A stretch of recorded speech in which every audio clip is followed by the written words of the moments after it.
गुरु प्यारी साध संगत जी, राधा स्वामी। प्यारी साध संगत जी, आप सभी के भीतर बैठे कुल मालिक को प्रणाम। आप सभी को प्रणाम। संगत जी, आज का यह सत्संग बड़ी ही रूहानियत से भरा हुआ सत्संग है। आज के इस सत्संग में हम यह समझने को मिलेगा कैसे हम तीसरे तिल पर अपने ध्यान को टिका सकते हैं। तीसरा तिल, शिव नेत्र, दसम द्वार, सभी उस एक नुक्ते की तरफ इशारे हैं। सत्संग द्वारा हमें यह भी समझने को मिलेगा किस प्रकार हम सिमरन की सहायता से तीसरे तिल तक पहुंच सकते हैं। सत्संग का एक एक लफ्ज ध्यान पूर्वक अंत तक श्रवण करने योग्य है। अपने अपने गुरु महाराज का ध्यान करके आज के इस सत्संग को अंत तक श्रवण करें, सत्संग का आनंद लें। सत्संग की शुरुआत में सबसे पहले तो हम इस ओर गौर करें कि हमने कितने ही सत्संगों में यह सुना है, आत्मा और मन की बैठक तीसरे तिल पर मौजूद है। क्योंकि हमारा असल स्वरूप आत्मा है, इसलिए इससे यह स्पष्ट हो जाता है कि हम सदा से ही तीसरे तिल पर मौजूद रहें। हम कभी भी उस तिल से बिछड़े नहीं। यदि आत्मा और मन की बैठक तीसरे तिल पर है तो हम सदा से तीसरे तिल पर ही मौजूद थे, सदा से तीसरे तिल पर ही मौजूद हैं और सदा ही तीसरे तिल पर मौजूद रहेंगे। लेकिन क्या कारण है कि तीसरे तिल पर मौजूद होने के बावजूद हमें उस नुक्ते का कोई अनुभव नहीं होता, वह केंद्र हमारी पकड़ में नहीं आता। इसके पीछे का असल कारण क्या है? कारण है हमारी मूर्छा। हमारी मूर्छा इतनी सघन हो गई है, इतनी गहरी हो गई है कि हम जिस नुक्ते पर मौजूद हैं, हमारी आत्मा जिस नुक्ते पर मौजूद है, हमें उसी नुक्ते का कोई अनुभव नहीं हो पाता। आत्मा की तीसरे तिल पर बैठक होने के बावजूद हमें तीसरे तिल का कोई अनुभव नहीं है। जितनी मूर्छा सघन होती चली जाती है, हम भीतर के अनुभव से टूटते चले जाते हैं और बाहर के जगत से जुड़ते चले जाते हैं। जितनी हमारी मूर्छा बढ़ती चली गई, उतना ही हमारा आत्मा का बोध भी मिटता चला गया। आत्मा के बोध के लिए जागरण की आवश्यकता है, मूर्छा की आवश्यकता नहीं। मूर्छित व्यक्ति आत्मा का अनुभव करने से वंचित रह जाता है। जागरूक व्यक्ति ही आत्मा के अनुभव में प्रवेश कर सकता है। मूर्छित व्यक्ति को अपने जीवन की ही खबर नहीं होती। उसे तो इस बात की भी खबर नहीं होती उसके जीवन में दुख कहाँ से आ रहा है। उसे इस बात की भी खबर नहीं होती वह इस संसार में किस लिए आया है, उसका इस संसार में आने का क्या उद्देश्य है। मूर्छित होकर जीने का अर्थ है अपने ही ख्यालों, अपनी ही कल्पनाओं में खोए हुए जीते रहना। जब कोई अपने ही ख्यालों, अपनी ही कल्पनाओं में खोया खोया जीता रहता है, उसे इस जगत के असल रहस्य की कोई खबर नहीं लग पाती। जब कोई जाग कर जीना शुरू करता है, ख्यालों में, कल्पनाओं में नहीं खोता, तब कहीं जाकर उसे इस विराट अस्तित्व के रहस्यों की खबर लगनी शुरू होती है। इसलिए यदि आत्मा के रहस्य को समझना है, अंतस के रहस्य को समझना है, तो विचारों में खोए रहकर, कल्पनाओं में खोए रहकर, ख्यालों में खोए रहकर इस रहस्य की खबर नहीं लगने वाली। यही कारण है कि संत महात्माओं ने हमें सदा से उपदेश दिया है, इन कल्पनाओं, इन ख्यालों, इन विचारों से ऊपर उठो। इनमें ही फंसे रहे तो इस भौतिक जगत के ही हिस्से बने रह जाओगे, आंतरिक रहस्यों की कोई खबर ना लग सकेगी। कल्पनाओं और विचारों में खोए रहकर अंतस के जीवन को समझना तो दूर की बात है, व्यक्ति अपने बाहर के जीवन को समझने में भी असमर्थ रह जाता। मूर्छा जितनी गहन होती चली जाती है, उतना ही जीवन विषाद से भरता चला जाता। हम जिस कदर विचारों में डूब जाते हैं, उस कदर हमारा दुख भी बढ़ता है। हम जितना कल्पनाओं में खोए रहेंगे, उतना हमारा दुख भी बढ़ता चला जाएगा। असल में हमारे जो दुख का कारण है, वे हमारा विचारों में खोए रहना, कल्पनाओं में खोए रहना। यदि कभी हम कल्पनाओं और विचारों से ऊपर उठ सकें, तब हमें दुख का कोई अनुभव नहीं होगा। तब हमें जो अनुभव होगा वह परम सुख का अनुभव है। इसी कारण से हमें इन ख्यालों, इन विचारों, इन कल्पनाओं से ऊपर उठना है। इनसे ऊपर उठकर ही हम भीतर बरसते अमृत का स्वाद चख सकते। वह अमृत जो हमें आनंद से भर देगा, जो हमें सुख से भर देगा। पर यदि कोई कहे मैं ख्यालों में ही खोए रहना चाहता हूँ, विचारों में ही खोए रहना चाहता हूँ और सुखी और आनंदित भी हो जाना चाहता हूँ, तो ऐसा तो संभव ही नहीं। दुख पैदा होता है अतीत के ख्यालों से, अतीत की यादों से। अतीत में घटी हुई घटनाएं जब हमारे भीतर याद बन के घूमना शुरू कर देती हैं, हमारे भीतर दुख का जन्म होना शुरू हो जाता। अतीत के ख्याल जब हमारे भीतर घूमने लग जाते हैं, हम दुख से भर जाते। ख्याल का अर्थ है याद। यादों में खोया हुआ व्यक्ति, ख्यालों में खोया हुआ व्यक्ति सिवाय दुख के कुछ और हासिल नहीं कर सकता, चाहे फिर वह सुख की यादों में ही क्यों ना खोया। क्योंकि जो सुख की घटनाएं घट गई वे घट गई, अब उन घटनाओं का वर्तमान से कोई लेना देना नहीं। इसी तरह अतीत में घटे हुए दुख की किसी बात का वर्तमान से कोई लेना देना नहीं। जो दुख की घटना घट गई वो घट गई। पर जब व्यक्ति बीती हुई घटना को ख्याल के रूप में पकड़ लेता है, याद के रूप में पकड़ लेता है, तब उससे उसके भीतर स्वाभाविक ही दुख पैदा हो जाता। दुख की याद तो दुख लाती ही है, सुख की याद भी दुख ही लाती, क्योंकि फिर वैसे सुख की कामना भीतर जन्म लेना शुरू कर देती है और वैसा सुख वर्तमान में मालूम नहीं पड़ता। जो बीत चुका, जो हाथ से जा चुका, उसे पकड़े रखने से दुख पैदा होता। इसलिए अतीत के ख्यालों में जो खोया रहता है, अतीत की यादों में जो खोया रहता है, वह अपने भीतर सिवाय दुख के और कुछ भी इकट्ठा नहीं करता। जो व्यक्ति भविष्य की कल्पनाओं में खोया रहता, क्योंकि भविष्य के ख्याल या यादें तो हो नहीं सकती, वह अभी घटा नहीं, भविष्य की कल्पनाएं ही की जा सकती। जो व्यक्ति भविष्य की कल्पनाओं में खोया रहता है, वह अपने आप को चिंता से भर लेता। केवल और केवल खो जाने मात्र से ही हम भीतर चिंता इकट्ठी कर लेते। हमारे जीवन में चिंता का कोई कारण हो या ना हो, उससे हमारे भीतर चिंता के इकट्ठे होने का कोई संबंध नहीं। केवल भविष्य की कल्पना में खो जाना ही चिंता को जन्म दे देता। जिस तरह अतीत के ख्यालों में खो जाने से हमारे भीतर दुख का जन्म हो जाता है, उसी तरह भविष्य की कल्पनाओं में खो जाने से हमारे भीतर चिंता का जन्म हो जाता। घटनाओं का हमारे जीवन में दुख या चिंता से कोई संबंध नहीं है।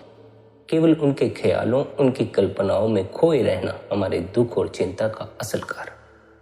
किसी ने नौकरी के लिए इंटरव्यू दिया हो, फैसले के इंतजार में बैठे बैठे यदि वह भविष्य की कल्पनाओं में खो जाएगा तो उसे चिंता स्वाभाविक ही पकड़ लेगी। उसे चिंता पकड़ लेगी कि पता नहीं नौकरी मिलेगी या नहीं मिलेगी। हालांकि घटना अभी तक घटी नहीं, अभी तक कोई फैसला आया नहीं है, लेकिन फैसला आने से पहले ही व्यक्ति अपने आप को चिंता और निराशा से भरना शुरू कर देता। केवल कल्पनाओं में खोए रहकर भविष्य की कल्पनाएं गढ़ते रहने से व्यक्ति के भीतर चिंता बढ़ती चली जाती। जो घटना अभी तक घटी भी नहीं, हम उसकी भी चिंता लेकर बैठ जाते, और जो घटनाएं घट चुकी हैं हम उनका दुख लेकर बैठ जाते। किसी व्यक्ति ने इंटरव्यू दिया हो, उसे नौकरी ना लगी हो, उसे रिजेक्ट कर दिया क्यों, तब उसे उस दुख की याद पकड़ लेती है। वह उस दुख के ख्यालों में ही खोया रहता। जो बीत गया वह फिर उसे पकड़ कर रोता रहे। क्योंकि हम वर्तमान में जीने से चूकते चले जा रहे हैं, इस कारण हमें केवल दुख और चिंता का ही अनुभव हो पा रहा। हम फंस चुके हैं अतीत की यादों में या भविष्य की कल्पना। जिस क्षण हम अतीत की यादों से मुक्त होते हैं, भविष्य की कल्पनाओं से मुक्त होते हैं, केवल और केवल वर्तमान में जीना शुरू करते, उसी क्षण हम पर सुख की वर्षा होने लग जाती है, आनंद की वर्षा होने लग जाती। यह बात स्मरण रखें, चिंता आपके भीतर जन्म लेगी जब आप भविष्य की कल्पनाओं में खोए हुए हों। दुख आपके भीतर जन्म लेगा जब आप अतीत के ख्यालों में खोए हुए होंगे। जिस क्षण ना आप अतीत में खोए हुए होंगे, ना भविष्य में खोए हुए होंगे, ना तो आप अपने भीतर भविष्य की कल्पनाएं गढ़ रहे होंगे, ऐसा हो जाए, वैसा हो जाए, कहीं ऐसा ना हो जाए, वैसा ना हो जाए। जिस क्षण आप भीतर अतीत की यादों में नहीं डूबे होंगे, मेरे साथ ऐसा हो गया या ऐसा नहीं होना चाहिए था, उसी क्षण आप आनंद के सरोवर में नहा जाएं। कैसे हम अतीत और भविष्य के ख्यालों से मुक्त हों ताकि हमारे जीवन से दुख और चिंता विदा हो सके, इसके बारे में भी समझ लेना बड़ा ही आवश्यक है। असल में हमारा जो मन है यह काल के अधीन है, यह समय के अधीन है। मन समय में ही भटक सकता है, काल में ही भटकता है। यही कारण है कि जब कोई मन का साथ लेकर बैठ जाता है, वह अतीत और भविष्य में खोया रहता है। वह वर्तमान से चूकता चला जाता है, उसे केवल अतीत की यादें और भविष्य की कल्पनाएं पकड़े रहती हैं। क्योंकि मन काल का सेवक है, समय का सेवक है, इसलिए इस पर निर्भर हुए मनुष्य को यह समय से बाहर जाने ही नहीं देता, काल के दायरे से बाहर जाने ही नहीं देता, बार बार उसे अतीत और भविष्य में उलझाए रखता। कैसे न कैसे करके व्यक्ति को समय में फंसाए रखना ही मन का काम है। पर हमें इस बात का ख्याल रखना है, हमारा जो लक्ष्य है वह काला अतीत हो जाना है, काल के दायरे से परे चले जाना है, मन से ऊपर उठ जाना। मन से ऊपर उठकर ही हम काल के दायरे से बाहर जा सकते हैं। जब तक हम मन में फंसे हुए हैं, हम काल के दायरे में सीमित रह जाएंगे। कोई संत सद्गुरु हमसे यह नहीं कहता कि काल के दायरे में ही सीमित बैठे रहो। सभी संत सद्गुरुओं ने हमें यही उपदेश दिया है, काल के दायरे से बाहर निकलो, अपने इस मन से ऊपर उठो। हालांकि कुछ सज्जन यह सवाल उठाते हैं कि अगर काल के दायरे से बाहर ही जाना है तो काल की सेवा क्यों करवाई जाती? अगर मन काल का एजेंट है तो मन द्वारा सिमरन क्यों करवाया जाता? इसके पीछे का कारण है कि हमारा मन इतनी मलिनता से भर चुका है, इतनी जगह हमारा मन भटक रहा है, इतने ख्यालों में भटक रहा है, इतनी अनेक तरफ हमारा बोध खंडित हो चुका है, जिस कारण हमारे भीतर इतना बोध इकट्ठा हो ही नहीं पाता कि हम तत्क्षण सत्य में उतर जाएं, परमात्मा में उतर जाएं। इतने अनेक ख्यालों में हम खो चुके हैं, इतनी अनेक कल्पनाओं में हम खो चुके हैं कि जब हम आंखें बंद कर ध्यान में भी बैठते हैं तब हम उस तत्व में उतर नहीं पाते जिसमें हम उतरने के लिए ध्यान कर रहे हैं, बल्कि हम ध्यान के समय भी कल्पना और विचारों में ही खोते चले जाते। जो इतने ख्यालों में खोया हुआ व्यक्ति है, जो अपने आप को समय के इतना अधीन कर चुका है, वह अपने आप को एक ही क्षण में समय से परे कैसे ले जा सकता? एक ही क्षण में जागरण की उपलब्धि नहीं हो जाती। हाँ, पर जब जागरण उपलब्ध होता है तब एक क्षण में हो जाता। पूरा समाज कोशिश करता है व्यक्ति को मूर्छित करने की। पूरे समाज की शिक्षा प्रणाली व्यक्ति को मूर्छित कर देने की। व्यक्ति को 20-22 साल से पहले सत्संग की समझ ही कहाँ होती है, सत्संग के रहस्य का पता ही क्या होता है, कुछ पता नहीं हो। 20-22 साल तक तो व्यक्ति भी खुद अपने आप को मूर्छा की तरफ धकेलता चला जाता। जिसने 20 साल अपने आप को मूर्छा में धकेला है, काल के अधीन किया, वह एक ही क्षण में काल के दायरे से बाहर कैसे हो सकता? वह एक ही क्षण में जागरण को उपलब्ध कैसे हो सकता? जितना मन फैला हुआ है उतना ही मन का सिमटाव भी होगा। जितना जिसने अपने मन को फैलाया होता है उतना ही उसे मन को समेटने में समय लग जाता है, उतना ही उसे अपने अंतस में उतरने में समय लग जाता है। मन को भीतर सिमटाने के लिए आंखें बंद करके सहज होकर बैठना होता है, पर सहज होकर कोई बैठ कहाँ पाता? मन तो बार बार जोर मारता है बाहर की तरफ, और अगर कोई फिर भी मन के कहे बाहर ना चाहता हो तो फिर मन उसे भीतर कल्पनाओं में ही उलझा देता है, विचारों और ख्यालों में ही उलझा देता है। अगर आंखें बंद करके भी मन में ही खोए रहे, ख्यालों में ही खोए रहे तो काल के दायरे से बाहर ना जा सकोगे। मन का तो काम ही यह है कि ये आपको ख्यालों में भटकाए, विचारों में भटकाए। ये आपको भटकाए, उससे बेहतर है कि आप इसे सद्गुरु द्वारा दिए हुए नाम के सिमरन में लगा लें। आपका मन आपको दुख की यादों में फंसाए, उससे बेहतर है आप अपने मन को गुरु की याद में लगा लो, क्योंकि मन तो अपना काम करता ही रहेगा। जब तक आत्मा देह में कैद है, जब तक देह मौजूद है, तब तक मन भी मौजूद रहेगा, क्योंकि देह का अपने आप से कोई वजूद नहीं रह जाएगा। देह अपने आप से कुछ नहीं कर सकती। ये तो मन की ताकत है जो देह से काम करवा लेती। देह के कार्यशील होने के लिए मन का चलना भी जरूरी है, इसलिए मन अपनी चाल चलता ही रहता है। हमारा यह मन गलत तरह की चाल ना चले, इसके लिए यह बेहतर है कि हम इसे सही ढंग से चलना सीखा। जब हमारा यह मन गुरु द्वारा दिए हुए सिमरन में लगता है, तब यह सही चाल चलना शुरू होता। तब यह ऐबों पापों की तरफ नहीं जाता, बुरे कर्मों की तरफ नहीं जाता, काम, क्रोध, लोभ, मोह की तरफ नहीं जाता। अगर हम इसे गुरु की याद में नहीं लगाते हैं, हमारे भीतर परमात्मा का कोई स्मरण नहीं है, हम अपने ख्यालों में ही खोए रहते हैं, तब फिर हम काम, क्रोध, लोभ, मोह और अहंकार में ही सदा उलझे रहेंगे और अपने आप को इन विकारों के वश में ही पाएंगे। मन तब तक कार्यशील है जब तक हमारी देह कार्यशील है। देह के भीतर कब तक श्वास आएगी, यह हमारे हाथ में नहीं है, यह उस परमात्मा के हाथ में। जब तक यह देह श्वास से भरी हुई है, जब तक यह कार्यशील हो रही है, इसे मन की आवश्यकता पड़ती रहेगी। देह अपने आप से कोई कर्म नहीं कर सकती, मन के कहने पर ही देह कर्म करती है। हमें मन और देह के कार्य में बाधा नहीं डालनी है, कोई रुकावट नहीं डालनी। जिन्होंने भी मन को दबाने का प्रयास किया है, उन्होंने अपने जीवन को विक्षिप्त कर लिया। मन के कारण देह चलायमान होती है, इसलिए हमें इनके कार्य में दखल नहीं देना।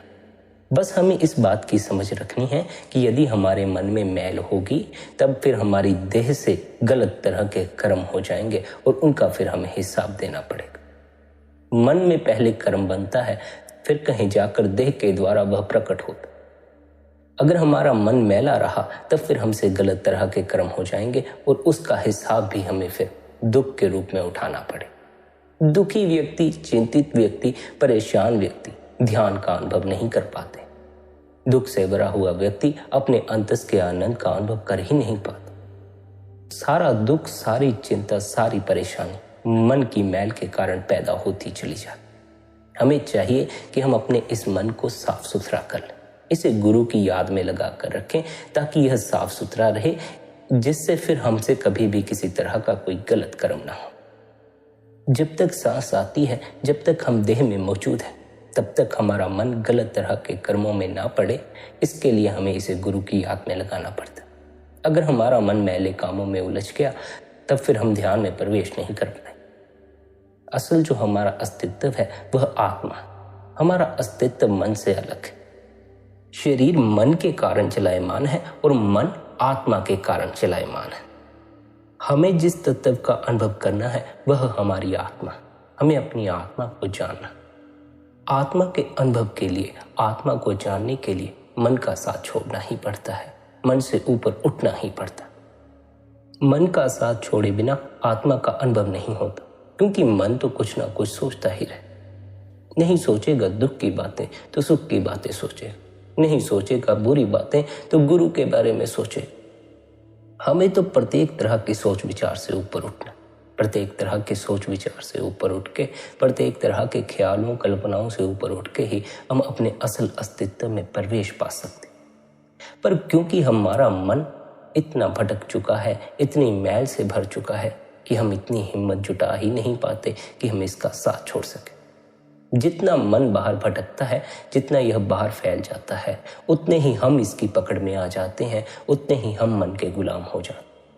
जब कोई मन का गुलाम हो जाता है, तब वह ध्यान के समय इतनी हिम्मत नहीं जुटा पाता कि वह इसका साथ छोड़ के सीधा अपने असल स्वरूप में प्रवेश कर जाए। मन की इस हालत को देखते हुए ही संत सद्गुरु हमें सिमरन करने का होका देते। इतना फैले हुए मन को इकट्ठा करने के लिए ही संत सद्गुरु हमें सिमरन करने की युक्ति सिखाते। यदि हम मन को सिमरन में लगाएं तो यह मन हमारे काबू में आ जाएगा। फिर हम इस मन के गुलाम नहीं होंगे, बल्कि यह मन हमारा गुलाम हो जाएगा। हम इस मन के मालिक हो जाएंगे। अभी तो यह मन हमें जब चाहे जिस विचार में भटका देता है, जब चाहे जिस विकार की तरफ ले जाता है, जब चाहे जिस इंद्रिय की तरफ ले जाता है। जब हम सिमरन की सहायता लेकर अपने इस मन को गुरु की याद में लगाते हैं, तब यह मन अपनी मन मर्जी से हमें यहाँ वहां नहीं भटकाता। फिर हम इस मन के द्वारा कार्य लेते। मैल से भरा हुआ मन, विचारों और कल्पनाओं से भरा हुआ मन हमें अपने ध्यान को भीतर स्थिर करने ही नहीं देता। हमारा ख्याल भीतर ठहर ही नहीं पाता। जब तक हमारा ख्याल भीतर शून्य में ठहर नहीं पा रहा, तब तक हमें अंतस की कहाँ कोई खबर लगने वाली। हम बैठते हैं ध्यान में, मन हमें अनेक विचारों में ले जाता, फिर हम शून्य में प्रवेश कैसे कर पाएं? अनेकों विचारों में भटकते इस मन को एक विचार में ले आने से हमें इसे छोड़ना सहज हो जाता है, आसान हो जाता। जब हम अपने इस मन में सिमरन का एक विचार पैदा करते हैं, तब यह मन अनेकों जगह से सिमटकर एक जगह पर सीमित हो जाता है, एक केंद्र पर सिमट जाता है। जब उस केंद्र पर अपने स्थान त्रिकुटी पर मन सिमट जाता है, तब हमें इस मन से ऊपर छलांग लेनी होती है। अंत में तो छलांग लगानी ही होगी। आत्मा के अनुभव के लिए मन का साथ छोड़ना ही होगा, लेकिन अगर मन वश में ही नहीं है तो यह साथ छोड़ने ही नहीं देगा। अगर मन आप पर हावी हो गया तो यह कभी आपको अपनी आत्मा तक पहुंचने नहीं देगा। जब तक मन हमारा मालिक है, जब तक हम मन के गुलाम हैं, हमारे लिए आत्मा के अनुभव में प्रवेश कर पाना असंभव हो जाता। जब हम मन के मालिक बन जाते हैं तब फिर हमें आत्मा के अनुभव में प्रवेश करने के लिए कोई मुश्किल नहीं आती। आत्मा और मन की बैठक तीसरे तिल पर है। यहीं से कोई मन का साथ ले लेता है, यहीं से कोई आत्मा का साथ ले लेता है। जो तो मन का साथ ले लेते हैं वे मन के ही गुलाम होते चले जाते, जो आत्मा का साथ लेते हैं वे मन के मालिक हो जाते। मन इस केंद्र से यानी इस तीसरे दिल से नीचे उतरकर संसार में फैला हुआ। सिमरन की सहायता से हम इस मन को इसके स्थान त्रिकुटी पर, इस नुक्ते पर फिर से वापस लाते। क्या कारण है कि सिमरन की सहायता से मन भीतर ठहर जाता है, भीतर सिमट जाता? क्योंकि सिमरन कहीं बाहर नहीं होता, सिमरन तो भीतर करना होता। मन जिन संसारिक चीजों के पीछे भटकता है वे सभी बाहर से उपलब्ध होती हैं, वे सभी बाहर मौजूद हैं। इसलिए मन को वे सहायता प्रदान करती हैं बाहर फैलने। सिमरन क्योंकि केवल भीतर किया जा सकता है, भीतर ही होता है, इसलिए वह सहायता करता है मन को भीतर सिमटने। सिमरन करते समय हमें आंखें बंद करके सहज ढंग से सिमरन करना चाहिए। सहज ढंग से सिमरन करने का अर्थ है कि हमें अपनी आंखों को जोर देकर तीसरे दिल पर या किसी नुक्ते पर स्थिर करने की कोशिश नहीं करनी चाहिए। हमें केवल अपनी आंखें बंद कर लेनी चाहिए और बस सिमरन करना चाहिए। आंखों की सहायता से तीसरे दिल पर जोर देने की कोशिश करोगे तो उससे अपना ही नुकसान कर बैठोगे, तीसरे दिल से और दूर होते चले जाओ। क्योंकि दूर हो नहीं, हो तो उसी दिल पर। आपका असल स्वरूप तो आत्मा ही है। आत्मा तो सदा से तीसरे दिल पर ही मौजूद है। केवल उस दिल का अनुभव नहीं होता तो मूर्छा के कारण, मन की भटकन के कारण। जैसे जैसे सिमरन की सहायता से मन को समेटते चले जाओगे, धीरे धीरे भीतर उस दिल का अनुभव भी होना शुरू हो जाए। और उसके अनुभव के लिए आपको कुछ करने की आवश्यकता नहीं, आप केवल और केवल सिमरन करें। ना तो भीतर दिल को खोजने की कोशिश करें, ना तो भीतर आत्मा को खोजने की कोशिश करें। यदि गुरु द्वारा सिमरन मिला हुआ है तो अपना पूरा ध्यान केवल सिमरन पर केंद्रित कर दें और आपको किसी तरह के उलझाव में पड़ने की आवश्यकता नहीं। अगर आप सिमरन करते जाएंगे तो एक क्षण आएगा जब सिमरन करते करते ही आपको तीसरे दिल का भीतर अनुभव होने लगेगा। वह दिल आपकी पकड़ में आ जाए। एक बार जब तीसरा दिल पकड़ में आ जाता है, अनुभव में आ जाता है, फिर आपको उसे खोजने की आवश्यकता नहीं पड़ती, क्योंकि फिर आपको यह खबर लग जाती है आप उसी दिल पर सदा से मौजूद हैं। वही मौजूदगी का अनुभव होना शुरू हो जाता। अगर आप तीसरे दिल को खोजने का प्रयास करेंगे तो आप उसे खोज नहीं पाएंगे, क्योंकि खोजा उसे ही जा सकता है जो आपके पास हो नहीं। वह तो आपके पास ही है, आप उसी दिल पर मौजूद हैं। केवल भीतर की मूर्छा को हटा लेना, ख्यालों, इन विचारों के बादलों को हटा लेना। जैसे काले बादलों की आड़ में नीला आकाश छिप जाता है, वह असीम आकाश, उसी तरह मैले विचारों की आड़ में, मैले ख्यालों की आड़ में आपका जो असल अस्तित्व है, असीम अस्तित्व है, वह आपसे छुपा हुआ।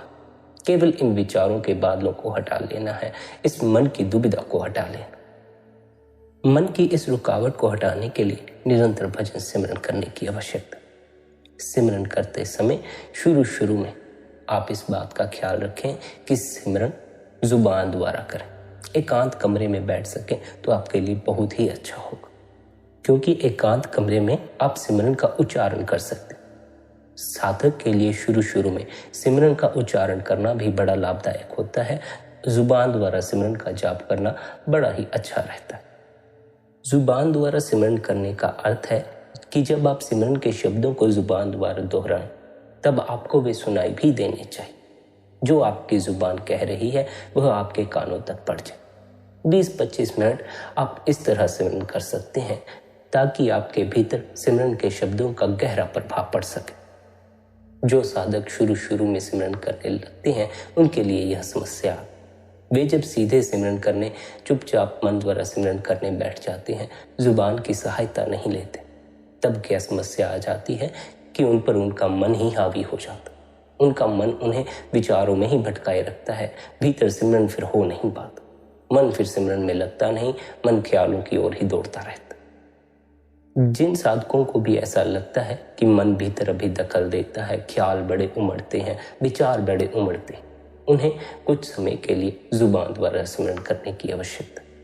वे जुबान द्वारा सिमरन के शब्दों का उच्चारण करें और इस ढंग से करें कि वे शब्द आपको सुनाई पड़ जाए, आपके कानों तक उनकी आवाज आ जाए। 25-30 मिनट आप उन शब्दों को ध्यान से सुनते रहें। सुनते सुनते ही वे शब्द आपके भीतर मन में प्रवेश कर जाए। जब वे शब्द मन में प्रवेश कर गए तब आप चुप होकर बैठ जाए। फिर आप अपनी जुबान का इस्तेमाल करना बंद कर सकते हैं। फिर आप भीतर मन द्वारा सिमरन करें। जब आप एक बार जुबान की सहायता से ध्यानपूर्वक सुनकर मन में सिमरन के शब्दों को डाल देंगे, तब फिर मन अपने आप से सिमरन के शब्दों को दोहराना शुरू कर दे। जब मन में सिमरन के शब्द दोहरने लगेंगे, तब फिर मन में अनेक तरह के विचार नहीं आए, न घर बार का, न संसार का, न लोक का, न मोह का, न काम का। फिर आपका सिमरन भी सहज होता चला जाएगा, क्योंकि फिर आपको अपना मन अपने आप ही सिमरन में लगा हुआ मालूम पड़ेगा। जब आपका मन सिमरन में लग जाए, उसे ही मन द्वारा सिमरन कहा जाता। मन को सिमरन में लगाने के लिए जुबान की सहायता लेना बड़ा ही अच्छा रहता है, बड़ा ही लाभदायक रहता है। जैसे जैसे मन सिमरन की सहायता से स्थिर होता चला जाता है, सिमटता चला जाता है, वैसे वैसे हमारे भीतर एकाग्रता बढ़ती चली जाती है। हमारे भीतर से विचार निकलते चले जाते हैं और हम शून्य में प्रवेश कर जाते हैं। उसी शून्य में हमें उस नुक्ते, उस तीसरे तिल या अपनी आत्मा का अनुभव होता।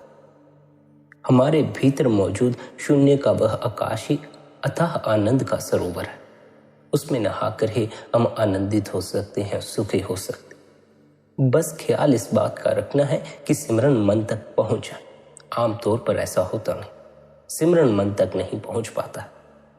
साधक सिमरन करने बैठते तो हैं, लेकिन मन में सिमरन की कोई लहर नहीं होती। मन तो कहीं और ही भटक रहा होता है।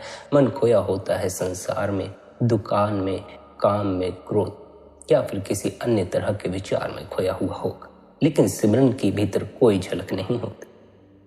सिमरन करने का एक और लाभ यह भी है, जैसे जैसे सिमरन द्वारा हमारे भीतर एकाग्रता कायम होती जाती है, पर यह स्मरण रखें, अगर मन सिमरन में हो, एकाग्रता तभी कायम होती है।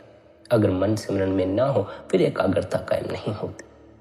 जो साधक मन को सिमरन में नहीं लगाते, वे एकाग्रता का अनुभव नहीं कर पाते और बिना एकाग्रता के शब्द सुनाई नहीं पड़ते, फिर उन्हें शब्द का अनुभव नहीं होता। शब्द तो वह परमात्मा की ताकत है जो सहज ही हमें परमात्मा तक ले जाती। अगर कोई इतना साहस नहीं जुटा पा रहा कि वह मन का साथ छोड़ के छलांग मारकर अपनी आत्मा में प्रवेश कर जाए, तब उसे शब्द से जुड़ने की आवश्यकता है, क्योंकि शब्द हमें सहज ही अपनी आत्मा में प्रवेश दिला देता है। शब्द को सुनते सुनते ही हम आत्मा में प्रवेश कर जाते हैं, परमात्मा में प्रवेश कर जाते हैं। शब्द उस परमात्मा की ताकत है। जिन्हें शब्द सुनाई पड़ना शुरू हो जाए, उन्हें यह समझ लेना चाहिए उन पर परमात्मा ने बख्शिश कर दी। उन्हें तो कोई और साधना करने की आवश्यकता ही नहीं है, कुछ भी करने की आवश्यकता नहीं। उन्हें केवल और केवल शब्द को सुनना चाहिए। शब्द को सुनते सुनते ही उनका बेड़ा पार हो जाता है, उनका उस परमात्मा, उस परम पिता से मिलाप हो जाता। साधकों को मन को भीतर ठहराने के लिए कई संत महात्माओं ने कई तरह के अभ्यास सिखाए हुए हैं, पर शब्द अभ्यास एक ऐसा अभ्यास है जिसमें मन को ठहराने के लिए कुछ नहीं करना पड़ता। केवल शब्द से जोड़ दो, शब्द अपने आप ही इसे ठहरा लेगा। शब्द अपने आप ही आपको आपकी आत्मा का अनुभव करवा देगा। केवल शब्द को सुनना। शब्द जिसे सुनाई पड़ता हो, वह अगर शब्द को सुनना शुरू कर दे तो उसे कुछ भी और करने की कोई आवश्यकता नहीं रह जाएगी। शब्द को सुनते सुनते ही वह परमात्मा तक पहुंच जाएगा, सत्य तक पहुंच जाएगा, भीतर के आनंद तक पहुंच जाएगा। शब्द का मार्ग बड़ा ही सहज मार्ग। ख्याल इस बात का रखना है कि शब्द की ध्वनि तब तक सुनाई नहीं पड़ती जब तक हमारे भीतर एकाग्रता कायम ना हो। कुछ साधक बिना सिमरन किए भी एकाग्रता कायम कर लेते हैं। उन्हें बिना कोई नाम लिए भी शब्द सुनाई पड़ना शुरू हो जाता। पर शब्द का रहस्य इतना गूढ़ रहस्य है कि यह बिना सद्गुरुओं के समझ नहीं आता। अगर कोई सद्गुरु समझाने वाला ना हो कि यह शब्द क्या चीज है, तो बहुत से साधक तो उस धुन को, उस ध्वनि को बीमारी समझ बैठते। लेकिन प्रत्येक व्यक्ति को तो वह शब्द सुनाई नहीं पड़ता, क्योंकि उनका मन इस कदर बिखरा हुआ होता है, इस कदर फैला हुआ होता है कि भीतर एकाग्रता कायम ही नहीं होती। भीतर एकाग्रता कायम हो तो शब्द सुनाई पड़ सकता। मन अगर सिमरन में हो तब कहीं जाकर एकाग्रता कायम हो सकती। मन को सिमरन में लगाने के लिए कुछ समय तक आप अपनी जुबान के द्वारा सिमरन के शब्दों का उच्चारण करें। ध्यान पूर्वक जुबान द्वारा दोहराए जा रहे शब्दों को सुने। धीरे धीरे वे मन में प्रविष्ट हो जाएंगे, फिर मन द्वारा सिमरन होना शुरू हो जाए। जैसे जैसे मन सिमरन में लगता जाएगा, भीतर एकाग्रता कायम होती जाए।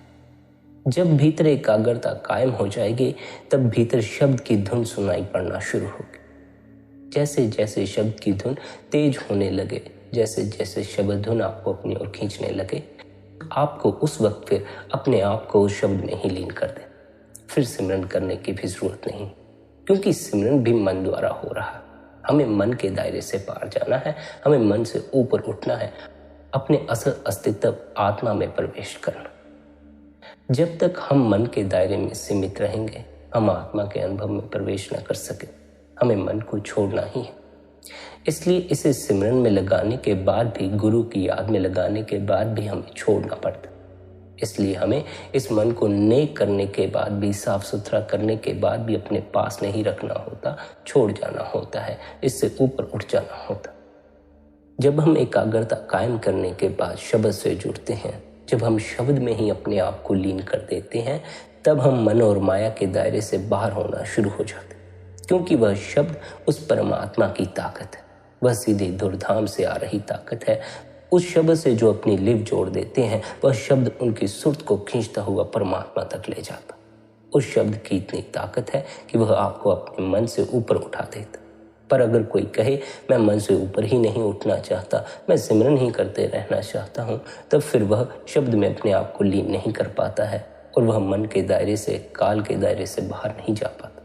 ऐसे बहुत से साधक होते हैं जो शब्द को नहीं सुनते, जो शब्द को सुनने के लिए समय नहीं देते।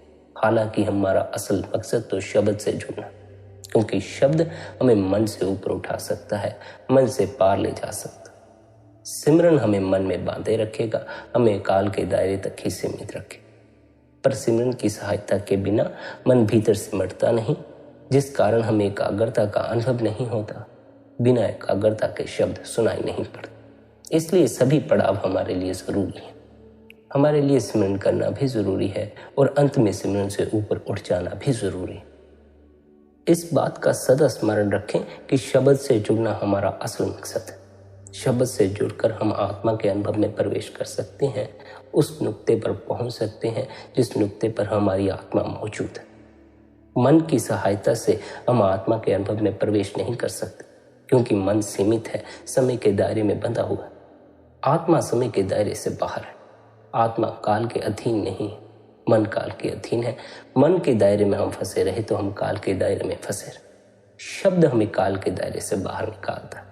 शब्द से जुड़कर हम मन से ऊपर उठते हैं, काल के दायरे से बाहर चले जाते। जिन्हें शब्द सुनाई नहीं पड़ता, उन्हें इस बात का ध्यान रखना चाहिए कि अभी भीतर एकाग्रता कायम नहीं हुई, और एकाग्रता के कायम न हो पाने का कारण है कि अभी मन सिमरन में लगा नहीं है। अगर मन सिमरन में नहीं लगा होगा तो यह फिर अन्य तरह के ख्यालों में, अन्य तरह के विचारों में होगा। मन कहीं ना कहीं मौजूद रहता ही है। गुरु की याद में ना हुआ तो प्रेसी की याद में होगा, बच्चों की याद में होगा, परिवार की याद में होगा। क्योंकि गुरु शब्द स्वरूप है, तो हमारे लिए यही बेहतर होगा कि हम अपने मन को गुरु की याद में लगा। गुरु की याद में मन लगा होगा तो हम परमात्मा के निकट हो सकते हैं।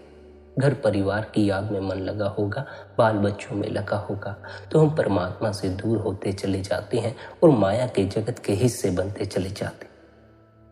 इस बात का ख्याल रखना है कि जब तक मन सिमरन में ना लग जाए, तब तक एकाग्रता कायम नहीं होती। इसलिए अपने मन को सिमरन में लगाना है। बार बार संत महात्मा हमें उपदेश देते रहे हैं कि अपने मन को सिमरन में लगाओ, अपने इस मन को सिमरन में लगाओ। मन सिमरन में होता नहीं है, मन होता है ख्यालों में। हम खोए रह जाते हैं ख्यालों में, सिमरन की हमें कोई खबर नहीं रहती। फिर एकाग्रता कहाँ से कायम होगी, फिर शब्द कहाँ से सुनाई पड़ेगा। मन सिमरन को पकड़े, सिमरन में लगे। इसके लिए शुरू में आप कुछ देर जुबान द्वारा सिमरन के शब्दों का उच्चारण करें। उन शब्दों को ध्यानपूर्वक सुनना भी शुरू करें, अपने भीतर प्रविष्ट होने दें। जब आप जुबान द्वारा सिमरन के शब्दों का उच्चारण कर रहे होंगे, तब ऐसा अनेक बार होगा कि आपका मन कहीं कहीं और भटकता चला जाएगा। आप किसी न किसी सोच में खो जाएंगे। जब आपको यह बोध आए कि आप कहीं खो गए थे, आप किसी विचार में खो गए, किसी सोच में खो गए, आप फिर से जुबान द्वारा सिमरन के शब्दों का उच्चारण करें और उसे ध्यानपूर्वक सुनने का प्रयास करें। पर यह ध्यान रखें कि सिमरन जुबान द्वारा ही ना होता रह जाए, क्योंकि जुबान हमें अंतस में नहीं ले जा सकती। मन अंतस में मौजूद है, मन अंतस में ले जा सकता, जुबान तो बाहर ही रह जाएगी। जुबान सहायता कर सकती है मन में सिमरन के शब्दों को प्रवेश दिलाने, लेकिन जुबान हमें अंदर ले जा नहीं सकती। सिमरन का जो लाभ हमें मिलना है, वह लाभ हमें जुबान द्वारा मिल नहीं सकता। मन द्वारा सिमरन किए का लाभ मिलता है, इसलिए जुबान की सहायता से मन तक सिमरन को पहुंचाओ। फिर मन द्वारा सिमरन करके भीतर एकाग्रता कायम करो। जब आप मन को सिमरन में पूरी तरह लीन कर देंगे, तब एक क्षण आता है जब आपको भीतर एकाग्रता का अनुभव होना शुरू हो जाता। वह एकाग्रता ही तीसरे तिल पर कायम होती है। उस एकाग्रता के कायम होने पर ही तीसरे तिल का अनुभव होता। जब तक एकाग्रता कायम ना हो, तीसरे तिल का अनुभव नहीं होता। इसलिए अगर कोई प्रयास द्वारा तीसरे तिल पर पहुंचना चाहे, तब वह तीसरे तिल का अनुभव करने से वंचित रह जाता, क्योंकि प्रयास के कारण ही एकाग्रता कायम नहीं होती। प्रयास करना भी मन की ही चालबाजी है। मन सदा प्रयास करते रहना चाहता, मन को सदा कुछ न कुछ करने में रस आता। हमें अपने मन को किसी तरह के प्रयास में नहीं लगाना, बल्कि इसे सहज करना है, इसे ठहराना। सिमरन की सहायता से यह ठहर जाता। जैसे जैसे मन ठहरता जाएगा, सिमरता जाएगा, एकाग्रता का अनुभव होना शुरू हो जाएगा और वह एकाग्रता ही तीसरे तिल का अनुभव करवा देती। उसी तिल से, उसी एकाग्रता से हमें भीतर शब्द की ध्वनि सुनाई पड़ना शुरू होती। जब हमें लगे, हमें अपने आप में यह अनुभव होना शुरू हो जाए कि शब्द अब हमें खींच रहा है, अब हमसे सिमरन नहीं हो पाएगा, हम शब्द में लीन होते जा रहे हैं, तब हमें अपने आप को शब्द में लीन कर देना चाहिए। पर यह ख्याल रखें, जब तक शब्द आपको ना खींचे, तब तक आप सिमरन करते रहें। जिस क्षण शब्द आपको खींच लेगा, आपको खबर भी नहीं रहेगी कब आप शब्द में लीन हो गए और आपका सिमरन छूट गया। शब्द से जुड़ना आवश्यक है, इस बात का ख्याल रखें। शब्द आत्मा के अनुभव तक ले जा सकता है, मन आत्मा के अनुभव तक नहीं ले जा सकता। मन काल के दायरे में सीमित रखेगा, हमें काल के दायरे से बाहर जाना है और हमें शब्द की सहायता द्वारा काल के दायरे से बाहर जाना। शब्द से जुड़ने के लिए मन को सिमरन में लगाना है। मन को सिमरन में लगाने के लिए आप जुबान की सहायता भी ले सकते हैं। अगर नहीं लेना चाहें तो वह आपकी अपनी इच्छा है। आपको जैसे ढंग से सिमरन करना ठीक लगता हो, आप वैसे ढंग से कर सकते। बस इस बात का ही ध्यान रखना है कि मन सिमरन में लगा हुआ। मन के सिमरन में लगने का अर्थ है कि भीतर सिमरन के अतिरिक्त और तरह के विचारों में आप खोए हुए ना हो। सिमरन में जब आप पूरी तरह लीन हो जाएंगे, तब कहीं जाकर एकाग्रता का अनुभव होगा। सिमरन में लीन होने का इतना ही अर्थ है कि अन्य और कोई विचार आपके भीतर नहीं, केवल आपके भीतर गुरु की याद ही है। गुरु को याद करते करते ही आप कब परमात्मा में प्रवेश कर गए, इसकी आपको भी खबर नहीं लगेगी। गुरु को याद करने का बड़ा ही महत्व है। गुरु द्वारा दिए हुए सिमरन का जाप करने का बड़ा ही ज्यादा महत्व है, उससे हमें बड़ा लाभ होता। फिर भी कभी भी कोई सद्गुरु हमें यह उपदेश नहीं करता कि सिमरन पर ही ठहर जाओ। सभी सद्गुरुओं ने हमें यही उपदेश दिया है कि शब्द से जुड़ना है। शब्द से जुड़ना ही हमारा असल मकसद, क्योंकि केवल शब्द है जो हमें आत्मा के अनुभव तक ले जा सकता।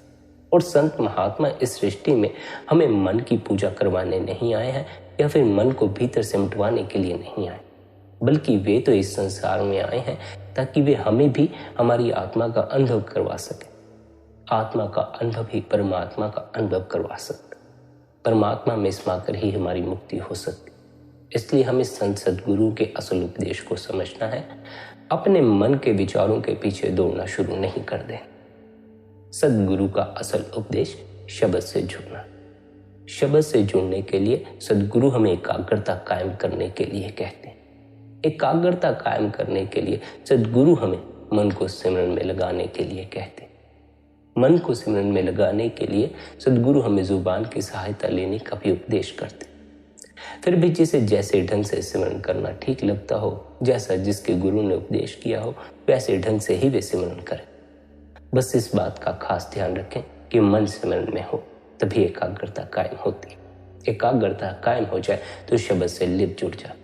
फिर शब्द में अपने आप को लीन करना है, फिर अपने आप को मन से ऊपर उठाना है। फिर एक घड़ी ऐसी भी जीवन में आएगी जब आपको सिमरन से भी ऊपर उठ जाना, क्योंकि सिमरन मन द्वारा हो रहा है और मन काल का सेवक है। हमें काल के दायरे से पार जाना, लेकिन सिमरन की सहायता से हम काल के दायरे से बाहर जा सकते। सिमरन हमें शब्द तक पहुंचा सकता, शब्द हमें काल के दायरे से बाहर पहुंचा सकता।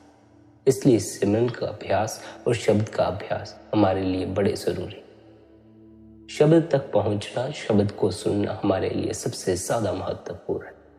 शब्द तक पहुंचने के लिए, शब्द से लिप जोड़ने के लिए अपने अपने संत सदगुरु द्वारा दिए हुए अभ्यास की पालना करते रहें। उनके उपदेश अनुसार जो उन्होंने आपको विधि सिखाई हुई है, उसके अनुसार अभ्यास करते रहें।